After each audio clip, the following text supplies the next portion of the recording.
Welcome to Conversatio, the Belmont Abbey College podcast. This podcast aims to form and transform our community so that each of us can reflect God's image more perfectly. I'm Dr. Christine Boor. I'm the chair of the Masters in Classical and Liberal Education here at Belmont Abbey College, and I'll be your host for today's episode.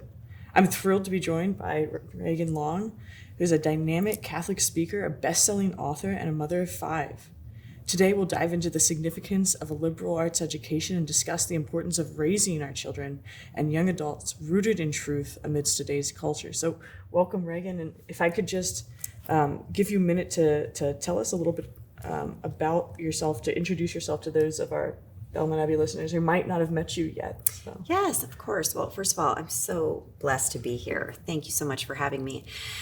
So everything in my life right now is just ordained and orchestrated by God. I went to college in Pennsylvania, a Catholic college. I went to Mercyhurst and in Erie, Pennsylvania, and I went to be a teacher. So I got my degree in elementary and special education, loved children, and I was a teacher for 10 years, but in that time, I had 4 babies in 6 years. Okay. And so that made it really interesting. It was always like, Mrs. Long is going on maternity leave again. Mrs. Long is pregnant again. And so my heart was really pulled to be at home. And so I kept praying for a way. I'm like, Lord, I've got to get home. I've got to get home to these babies. And I had such a crazy big faith that he was going to bring me home. And I had no platform whatsoever, but I would randomly start posting on Facebook these little blips of motherhood and sharing the very real, raw parts of it. But there was always a silver lining. It was just the most miraculous blessing I've ever been given. And things took off. Big outlets started picking me up. An agent, books, God brought me home, praise God. And he, just from me showing up, he grew my platforms to over 800,000 followers. And I now also have a podcast with my best friend in the world's her pro-life advocate, Abby Johnson. She was the former Planned Parenthood director for 8 years and left. And her goal is to save as many babies as she can, and she's fabulous. And so we have our own podcast called The Real Deal of Parenting. And so Abby has 8 kids, I have 5 kids, and so you just never know what's coming. Like, we're both very blunt people, and so people appreciate that.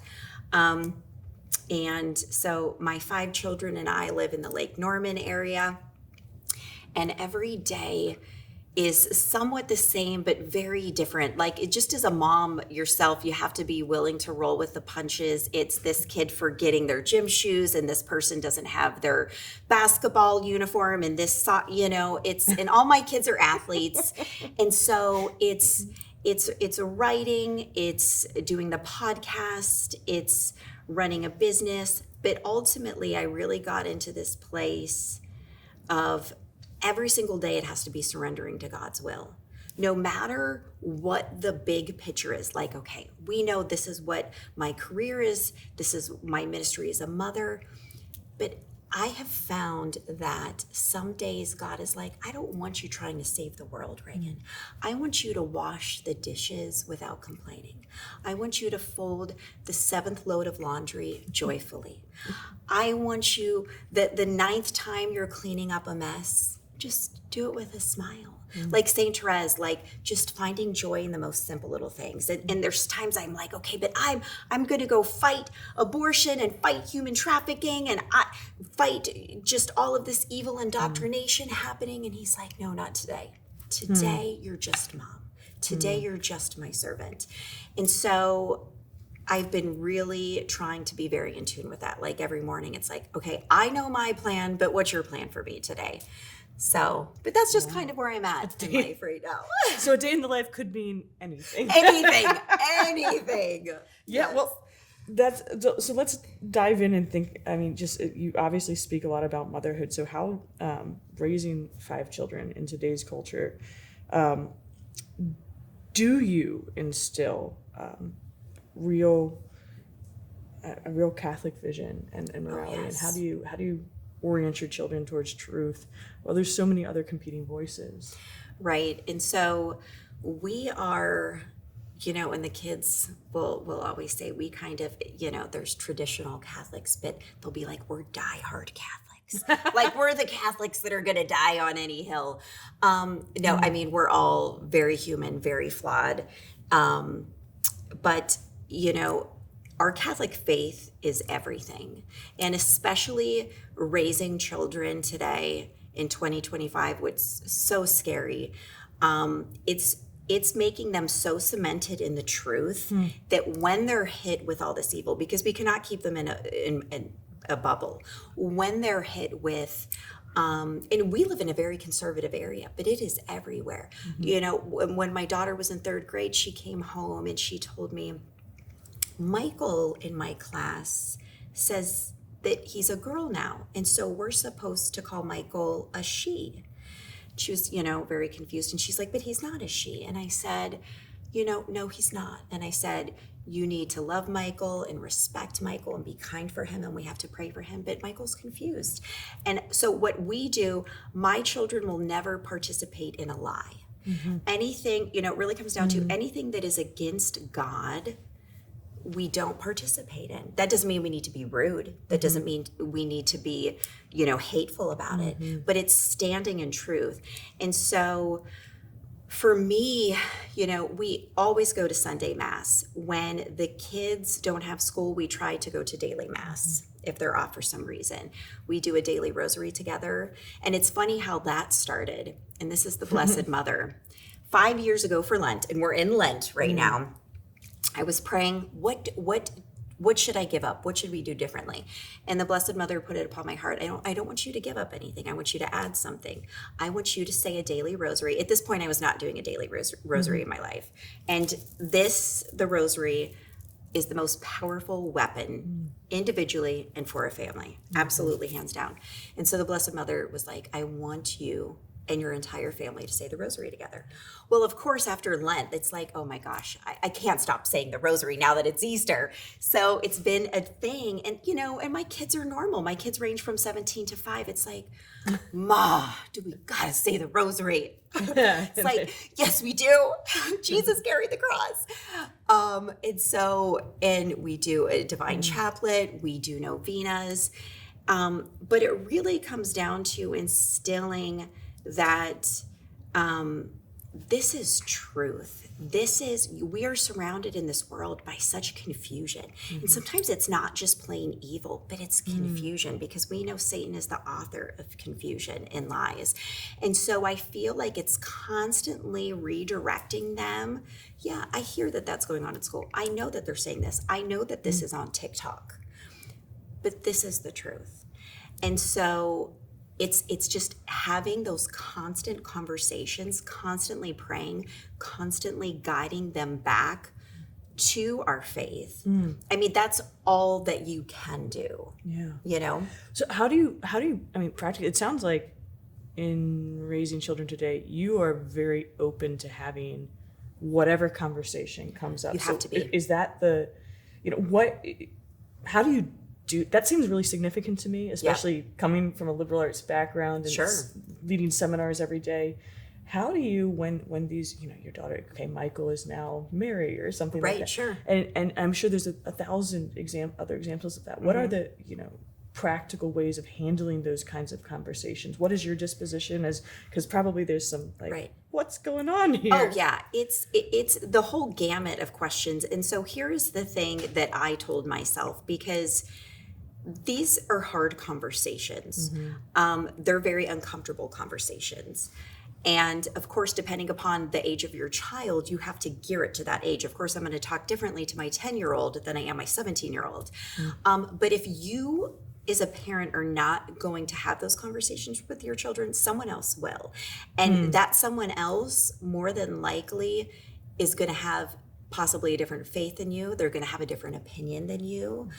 And so I have gotten to the point where I have forced myself to be okay being uncomfortable in these talks with my kids.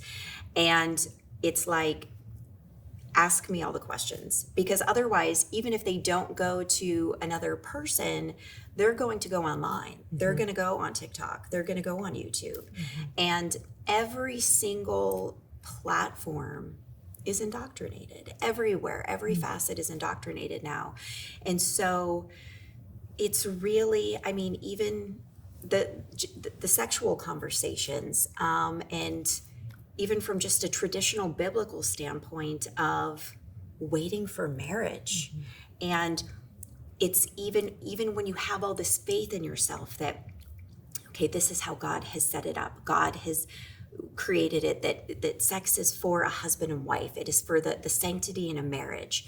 But you're trusting yourself, well, I'm going to go with my boyfriend and we're going to be home alone and we're going to be okay. It's like you even have to think before you allow yourself to get in those positions that the enemy's going to be attacking, that the flesh is weak. And so I truly, and I look at all the mistakes I made as a teenager, that I made in college. I am a cradle Catholic. I grew up, I had a very difficult childhood. I was abused, I was passed around, but it really drew me into my faith even closer. I always had a close, pulled relationship to the Blessed Mother. And I was always, I'm good, I just can't wait to get married. I can't wait to have babies. I'm saving myself for marriage. And that didn't happen, not because I didn't want it to, I was so convicted, but I allowed myself to get into a position I couldn't get out of. And so it's having those hard conversations that are reality, despite our best efforts, despite loving the Lord, despite like, this is my plan. We have to know that the enemy is around every corner looking for a weak spot to get in there. And our children, no matter what age, if they're in college, if they're in pre-K, they're the most vulnerable. And so to know, and I'm not trying to be a Debbie Downer here, but that is his mission. If he can go after the most vulnerable, if he can attack, I always say the best way to get me would be to be going for my children. And so it's having those hard conversations and saying, okay, this is going to be uncomfortable, but listen, when you get in this position, you're not going to possibly be strong enough to say no, or to think, I'm nervous, how do I get out of it? Even just sending your kids to sleepovers at a friend's and something's happening that they know is not right. You know, we have plans in place. Blame it on me. Text me a certain emoji. Say, Mom, call me. Say, you're coming home.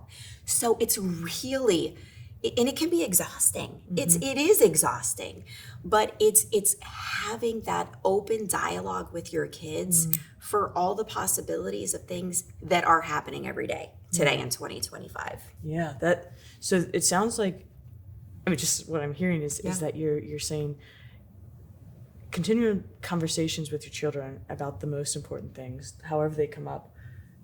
It sounds like it actually creates a kind of confidence for them to be able to navigate this, so that because they can come to you, there's a certain confidence that says, okay, I can think through and deal with these situations. And it's not if, but it's when. Yeah. And especially, you know, for me with 5 kids, it's like not all 5 are going to get into the same situations, but I've even told them, and one of my older children already got into this position. I'm like, you're going to disobey me at some point. You're going to be somewhere I told you not to go. And I want you to call me. I don't want you to get into a car with somebody. I don't. And my oldest son called one night. He's like, Mom, you're going to be very upset with me, but I need you to come get me. And I was like, I love you. Stay there. I'm on my way. And I was not happy, but he got into that car. I hugged him. I am so glad you're safe. I am disappointed. We're going to discuss this tomorrow. But it was a very calm, peaceful ride home, because even though there was consequences, they need consequences, because we're in this society today. I think the biggest problem, and we definitely see this by the time kids get to college, we've created children to be entitled. We've enabled certain behaviors. Parents are doing their kids' homework. They're fixing their mistakes. They're going to the coaches. They're going to the teachers, to where when you get in college, it's like, no, it's you and the professor. No, you have to let your children fail. And that's so hard. You have to let them make the mistakes, but you have to let them know, just as Christ is there for us, the Bible, the righteous man falls 7 times a day. I go to confession weekly. I mean, my goodness, I drive my priest nuts. I would go daily. I'm like, Father, just the worst. And so just as Christ forgives us and we're constantly coming to him for forgiveness and mercy, we better be doing that for our children. Now, but again, with consequences, with boundaries. Yes, I am disappointed. I'm hurt. I love you. You are never going to outrun my love for you. But by goodness, you're going to have these consequences, and it's supposed to suck a little bit, and it's supposed to hurt. Yeah. How does that, okay, so it sounds like, so in addition to having those conversations, that you've had to undergo your own process of healing, conversion, prayer to navigate parenting well. So what role does your spiritual life, education, continued development play in your ability to help direct your children in the confusion in the midst? Because it seems like to receive some of that is hard. Right. You know, I mean, I feel like it's just one of two things as a parent. You're sharing everything you did wrong. And again, this is just how I do it. We have a very open relationship. To try to prevent them from making the same mistakes. And that is humbling, because there's certain things I've told my children and they do not let me forget. They'll be like, do you remember that time, Mom, that you did that? And I'm like, yes, yep, you've reminded me 17 times now. I won't forget. But truly, it's this humility of, by sharing your flaws, by sharing your sins, you're trying to protect them and prevent. Like, I messed up and I carried guilt and shame for so long. And I don't want that for you. And it took a long time to heal from that. And because here's the thing, sin has sometimes lifetime of consequences. And even though we're forgiven, the enemy does love to play in guilt and shame too. And so that's a factor as well. And so it's really trying to say, listen, I did this and I would do anything to take it back. And it's also playing on, here's a few of the things I got right. And it was hard, but this is what it took. I mean, I was also an athlete. All my kids are athletes, talking about the sports, talking about the dedication, talking about, okay, if you want this bad, your education can't suffer. So it's staying up late. It's setting the alarm, waking up early to study for the test because you had an away game last night. It's, making the hard decisions, that this is how I was able just to scrape by to earn that. This is how I was really successful here. And of course, every child, they have the same parents, you discipline them the same, you love them the same, they're all under the same roof, but God has made them their own little individuals. It's like, oh my gosh, like, guys, like, can we all get on the same page? But so you have to cater, you have to tailor. Just as a teacher, there's times you have to, not every student is going to learn the same way. And so it is by far, and you're going to experience this, it is the greatest blessing in the world. But if you're doing your job right, it's exhausting. It's exhausting. And it's also turning it over to, Lord, I can't do this alone. Like, I lost my temper today. I messed up. And I need you to help me make tomorrow better. And it's also, speaking of that, it's also owning up to your children. No matter if it's my 5-year-old, when I've hurt his feelings, he knows that when Mom's ready, she's going to apologize. Same thing when my kids are being rude to each other, they need to look that sibling in the eye, apologize, and say specifically what they've done, what they're apologizing for. And even with me, I'm like, if it's not sincere, I don't want the apology yet. It's just words. It's meaningless. And sometimes it takes hours. Sometimes it's 24 hours. Sometimes it's 2 days. But, so it's like all of these things. And it's the secret sauce with the faith, with education, with all these things. It's the repetition. Do you know what I mean? You have to be wildly, painfully consistent. And so I really think that's where you really hit it. I've heard Dr. Bob Schutz say, the reparation, though, can be more powerful than the original break.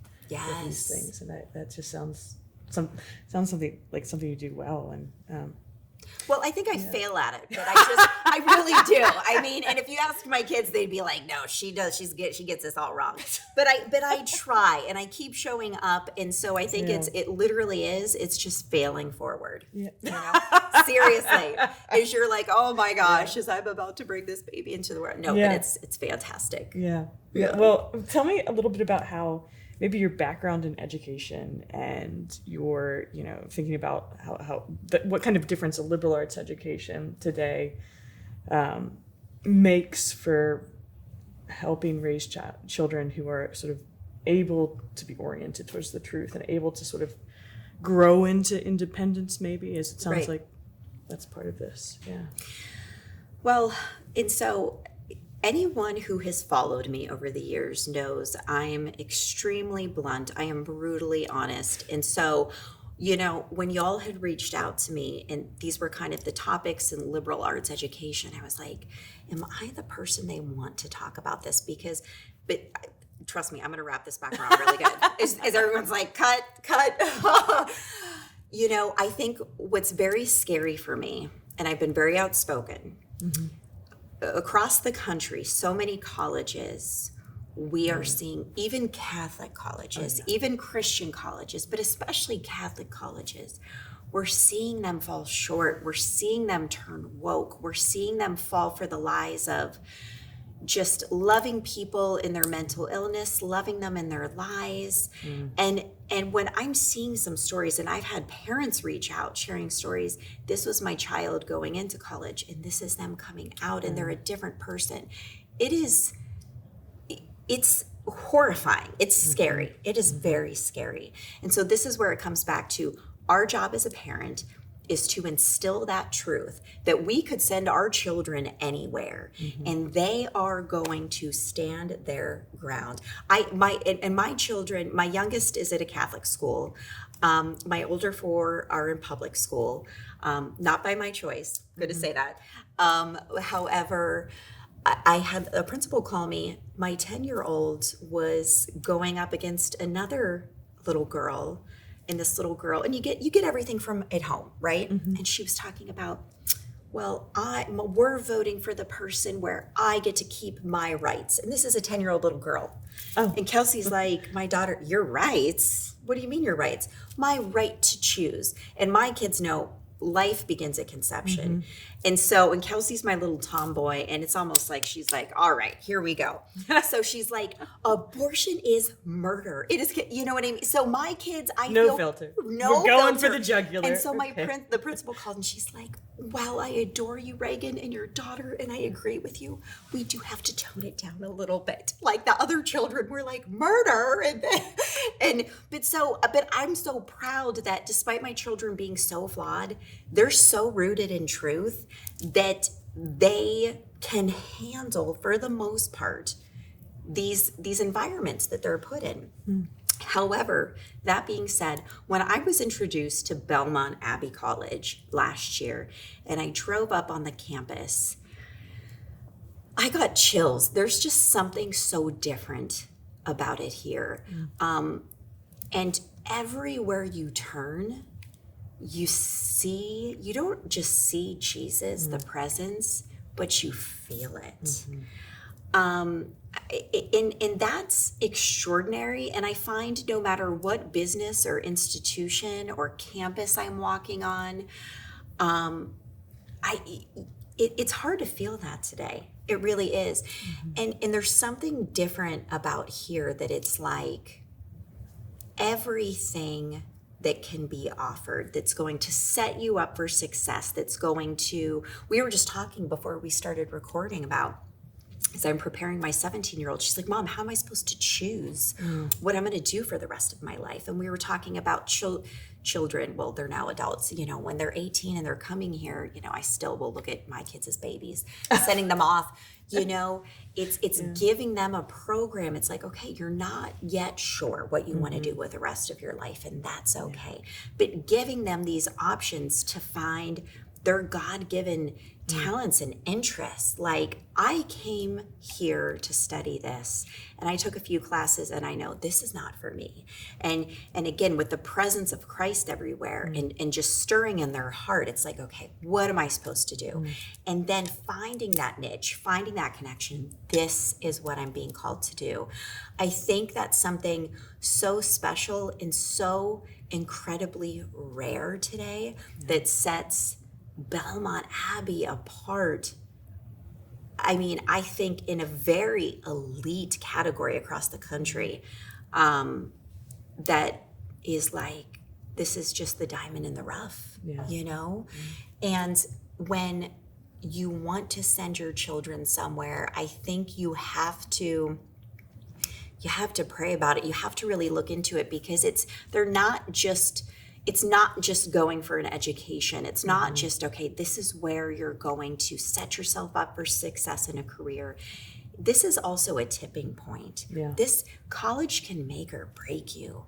And it's extraordinarily scary and beautiful and exciting. And so I feel like it is one of the biggest, aside from living in your faith and going through the sacraments, right? And being an active participant in your faith. This is and choosing the right life partner. It is one of the biggest decisions you're going to make, where you're going to just set yourself up as an adult. And so, and while of course, everyone in the country cannot come to Belmont Abbey, and nor am I saying that, is suggesting that, but it's just like, this is truly somewhere I personally, as critical as I am, and as much as I'm investigative and I'm leaving no stone unturned, and this is happening at this college, and this Catholic college has now collapsed and they've gone woke. It's like, I would send any one of my 5 children here and be like, they're in God's hands. This is like a safe, amazing place. Especially after you do all the work of cultivating that, you want to at least give someone the support to navigate. Like, you don't get to hide from the world anywhere, but to give them the opportunity to really thrive, integrate the intellect with the heart, with faith. It is so rare. And I think what's really cool too, just what I want to add, it's, so often, and I've had people who follow me and they're like, well, it's just not cool to be holy, and just like devout Catholics. This one beautiful girl in her late 20s, her father is like, will you just follow this Regan Long? And she's like, well, she sounds like a nun.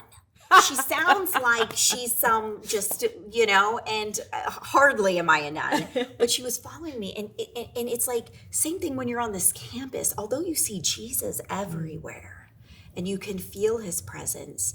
I mean, the student body is very normal, very cool.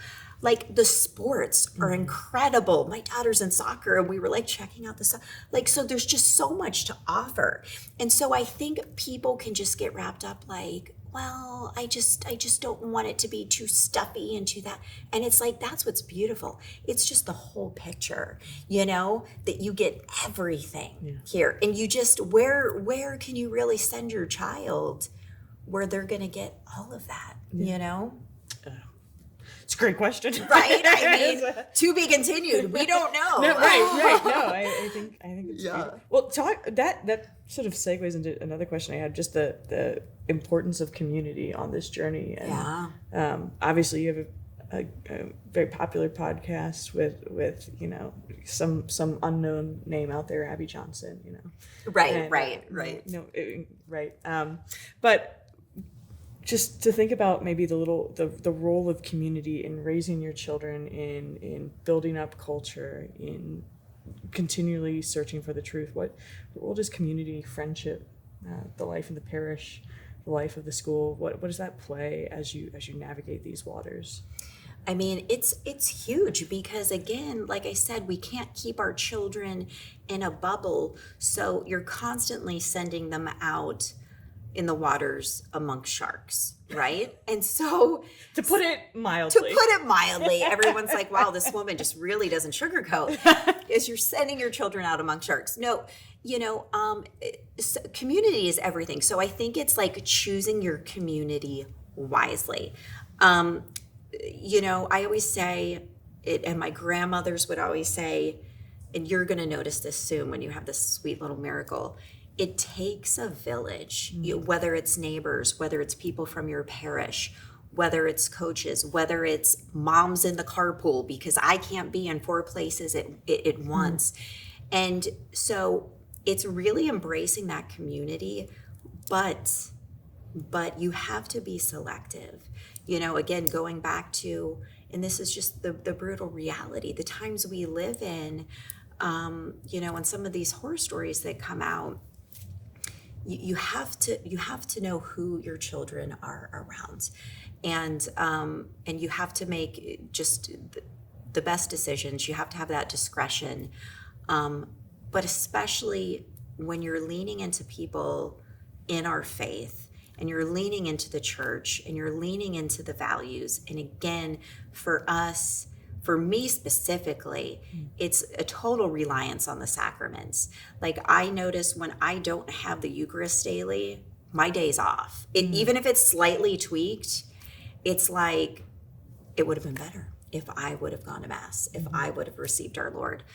If I don't get confession every week, it's like, it's a heaviness on me. Even Padre Pio said, every soul needs a good dusting once a week. The most holy of souls do. And so it's a reliance on the community while being selective of that community. And I think it's just a heavy reliance on the sacraments.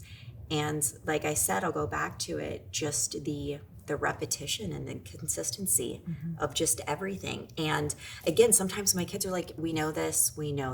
I'm like, I know you know this, but like, you can never prepare them too much. You can never pour into them the truth too much, because they are going to be surrounded by confusion and lies. And in a world today that is telling you, you are a racist, you are a bigot, you are unchristian, like, if you're not accepting of my truth and my reality. And it's like, I can love you from over here. I will pray for you.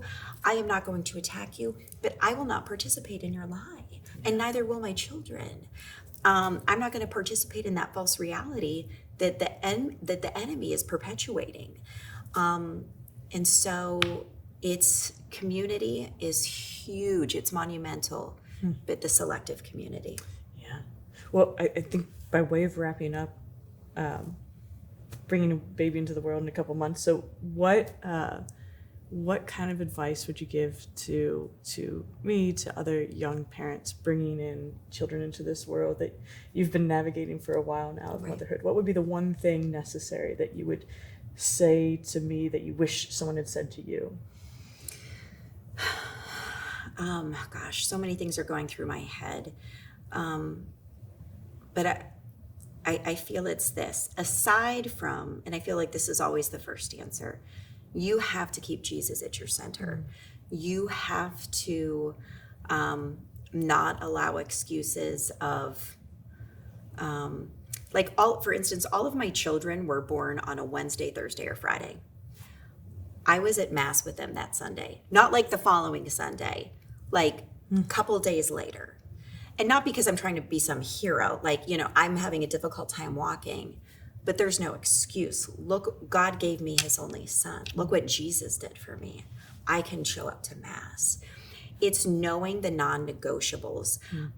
Because if you and your husband are going to live out those, that's everything. That's foundational.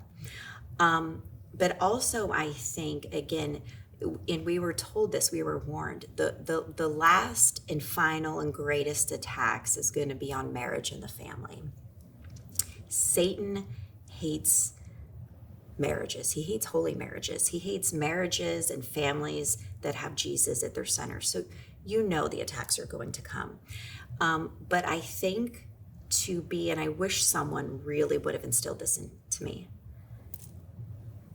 and I'm going to get emotional, to be the best parent you can be, I think is also offering them a very sound, sturdy, holy marriage. And so often, my biggest mistake, and I know this is common, when I had my first child, my daughter, I was so in love. I was captivated. This is all I ever prayed for, was to be a mom and a wife and have a family. And my husband was still able to put me first, but it was like, I just have to keep her alive. I've got to breastfeed. I'm up all night. Like, it was just, she became my everything. And I think it's so easy to lose focus that first comes Christ, always. Then it's your spouse. And then it's your child and children. And I think so often that is a common mistake. And it's a very slippery slope, because when you lose that footing, it's hard to get back.